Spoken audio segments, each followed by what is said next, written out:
And we are going to focus on a couple of issues facing Texas lawmakers this legislative session that could affect you. For the fifth session in a row, bills proposing a statewide ban on texting while driving are up for discussion. There is more momentum than ever to get it passed, but a difference of opinions among the state's new leadership could stand in its way. Alana Rocha with our reporting partners at the Texas Tribune looks at what we can expect and how Texas A&M is contributing to the debate.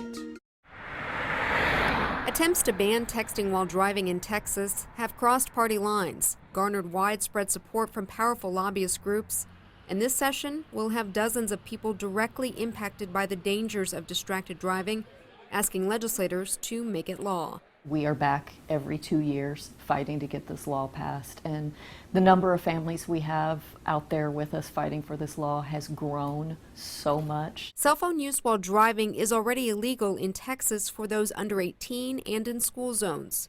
In 2013 alone, distracted drivers in Texas caused more than 95,000 crashes and killed more than 500 people, according to official state transportation figures.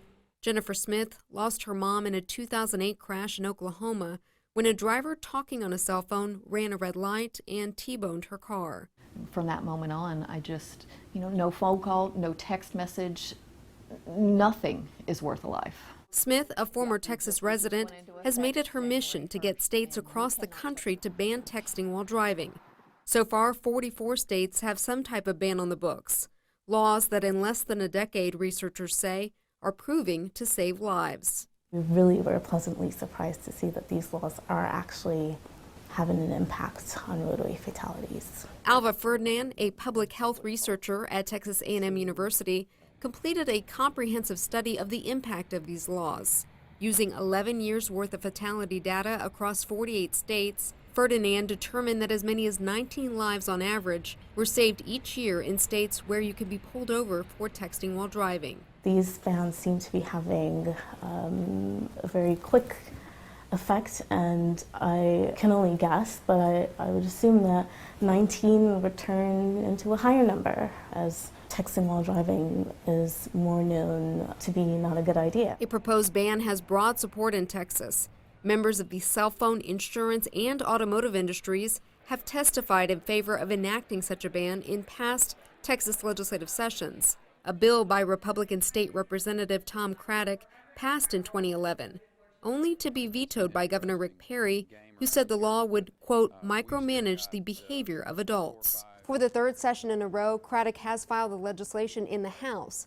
But before lawmakers even gavelled in, Perry's successor, Governor Greg Abbott said he would, quote, not support additional mandates that micromanage adult behavior. Lieutenant Governor Dan Patrick's staff said it would be premature to discuss any bills, but he did take a strong position on the matter during his campaign. Quoted in an Amarillo Globe News editorial from last February, Patrick said in part, "It is a privilege to drive a car, not a right. I don't think anyone has the right to go down the road, look down at their phone, and type a message to somebody." Something needs to be done, and it will also financially save the state a lot of medical costs and loss of time, wages for work. Smith says that's how she'll sell it, a fiscally responsible measure that will create consequences for a dangerous habit on the road.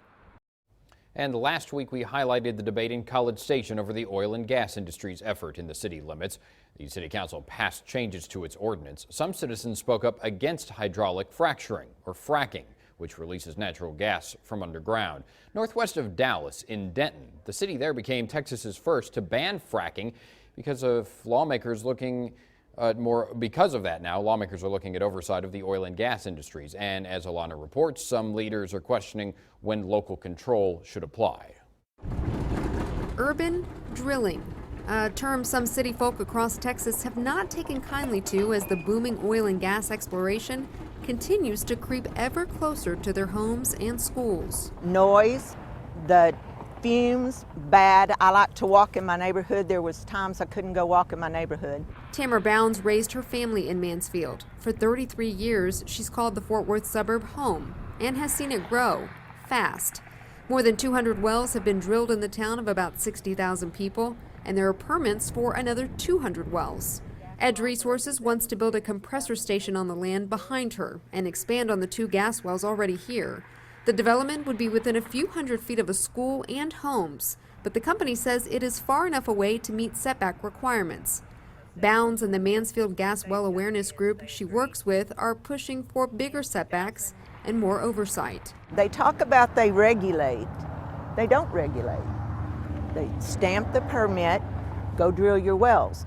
I don't see any continuous monitoring anywhere. The Texas Railroad Commission, the agency that regulates the state's oil and gas activity, is looking at ways to put those concerned at ease through increased oversight. And lawmakers are watching to see how towns like Mansfield might attempt to further regulate the industry. Some could emulate Denton, which in November became the first Texas city to ban fracking altogether. And we want to make sure that we do everything we can do as a city, but at the same time we want to make sure we're not overstepping. Mayor David Cook says the city's authority rests with permitting land use and has no interest in following Denton's lead.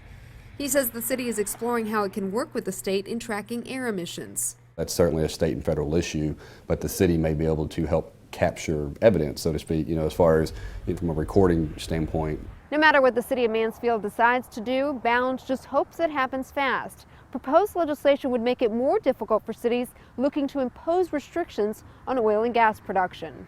Two bills filed by Republican State Representative Phil King out of Weatherford would attempt to avoid a city-by-city fight over drilling regulations. One would require cities to get the Attorney General's okay before sending a proposed change or repeal to voters. The other, that cities be ready to reimburse the state for lost tax revenue if they tighten drilling regulations. I don't think anybody in the state of Texas is saying we don't want you to produce. Tamara Bounds knows it's important for the state that the oil and gas industry flourishes.